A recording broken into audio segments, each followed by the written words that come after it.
Well, this is really interesting, and it led to another series of experiments that asked something even greater. It was hosted by the HeartMath Institute. They invited a Russian Nobel Prize winning physicist to the United States. His name was Vladimir Poponan. Why would they invite a light scientist to study the patterns and the effects of emotion in our world? From the world of quantum physics, our world is made of light. It's made of quanta, it's made of photons, little particles of light sometimes. Sometimes they act as waves. And our world may be thought of as being composed of these minute packets of energy that we call quanta, that are sometimes particles or waves.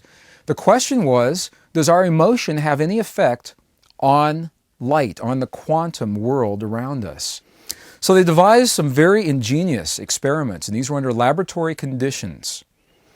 The first experiment was to create a vacuum inside of a glass vessel, and they measured what was left in terms of light inside this vessel, and what they found was that the photons were scattered randomly throughout the vessel.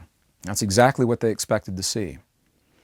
The next thing they did was they took the same vessel now, and they introduced a tissue sample containing human DNA. And to their amazement, what they discovered was that the photons actually aligned themselves to the patterns of DNA. Then they took it one step further. They removed the DNA. The net effect was, when they went back in, even though the DNA was gone, the photons were still aligned to what had been there in the past. The effect now is known as the phantom DNA effect. Now think about what this means.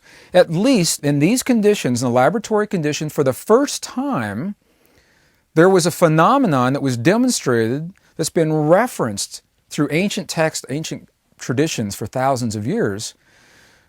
And now we come full circle with this technology. If human thought, feeling, and emotion dictate the arrangement of the DNA in our bodies, and the DNA in our bodies is now affecting the arrangement of matter outside of our bodies, then as we change our thoughts, feelings, and emotions, we change our DNA, and our DNA changes the patterns outside of our bodies.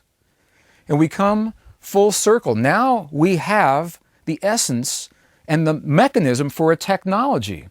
Here we are moving through our world, perceiving through thought, emotion.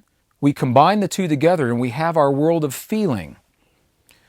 Okay, our world of feeling, those are our beliefs, our perceptions. They create a measurable vibration that now is documented as ordering sequences of DNA inside of our bodies.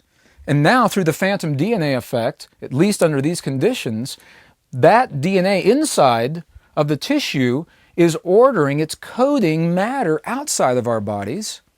And that matter is what we have our feelings about. And our feelings are what create the vibration for the ordering. Once again, we come full circle. This is the beginning of a technology that up until very, very recently, our science has not allowed for. And this opens up the door to vast, new, exciting possibilities, maybe a little frightening for some people, and very empowering for others. In 1997, I was fortunate enough, my wife Melissa and I, to lead a group of about 40 participants into Egypt. Well, something very unexpected happened. Somehow President Mubarak, President of Egypt, Mubarak, granted us access into temple sites and tombs and locations, many of which I have never been. In my 12 years of going to Egypt, some hadn't been open to the West for over 60 years, we were told. One of those sites was on the west bank of the Nile. It is an underground tomb that has a domed ceiling and is about 30 feet long by about 15 feet wide. And as we descended into the 200 stone stairs to get into this tomb, and the lights were turned on, I could understand perhaps why it had been off limits for so long. Because as the lights came up, we were surrounded by images that were so brilliant and vibrant in color, it looked as if the artist had just left the day before. Impeccable, with many tourists and the humidity of their breath in a closed area. The quality of these images would deteriorate very rapidly. Well, it was on this particular tomb, on these walls, that I witnessed for the first time in my time of journeying into this part of the world, an image that had been referenced in many of the mystery schools to the Egyptian god Osiris, who's the god of resurrection, the god of eternal life, the God who transcended the polarity of time and space in this world in another cycle before our time. And at the end of this domed chamber, along the walls were all the experiences that Osiris had moving up to the time of his great transition. All of the experiences of life and the experiences of family and of gathering food and all the things that were happening. And at the very end, he portrayed for the first time that I've ever seen his secret in terms of how he transcended the polarities. For the first time, what we saw was the image of Osiris flanked and his shoulders by the sign of the Eye of Horus, through the Eye of Horus mystery schools, which we see commonly as the left eye. Rarely do we see the right eye. And he was flanked by both, the left and the right eye of Horus, representing the left eye and the right eye of Horus mystery schools. Horus, who was the son of Isis and Osiris, he was the product of their union. The left and the right eye representing the two mystery schools based in two very different, although closely related philosophies. The left eye based in the logic and in the left brain knowing of our world, and that's the path our Western world has taken today. So we essentially have lived this left brain of Horus mystery schools through our societies and our technology. The right eye of Horus represents the feminine aspect, the intuitive, the feeling, the emotional aspect of our world. And in our technological society, up until recently, we've done our very best to circumvent that, to do anything we can do to stay away from the feeling and the emotional component.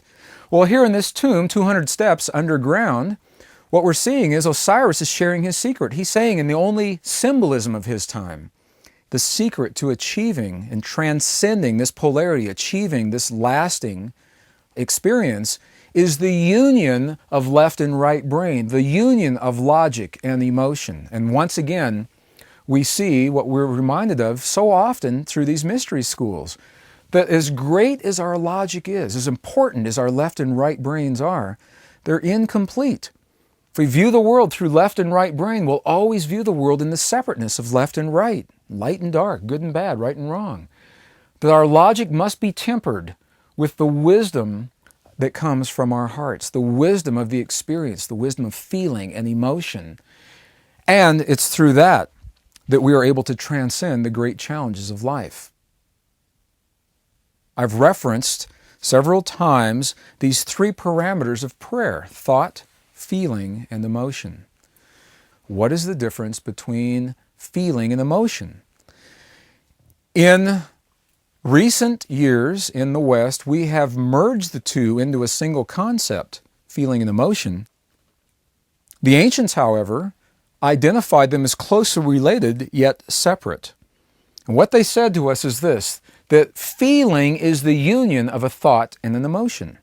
So if we're having a feeling, it's the union of thought and emotion. Emotion can be considered the power source that drives us forward through life. It doesn't have any direction until we apply thought. Thought may be considered as the guidance system. So thought by itself is impotent without the power to drive it. Emotion, power by itself, is impotent without the guidance to direct it. It's the union of the two that allow us our reality, the reality that we call our world. Another way of looking at this is thought may be considered imagination. Emotion may be considered desire.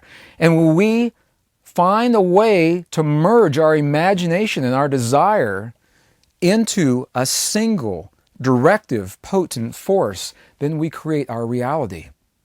So thought and emotion produce feeling. feeling is the digitally measurable vibratory template that allows us to create in our world, and that feeling is the key component to the lost mode of prayer.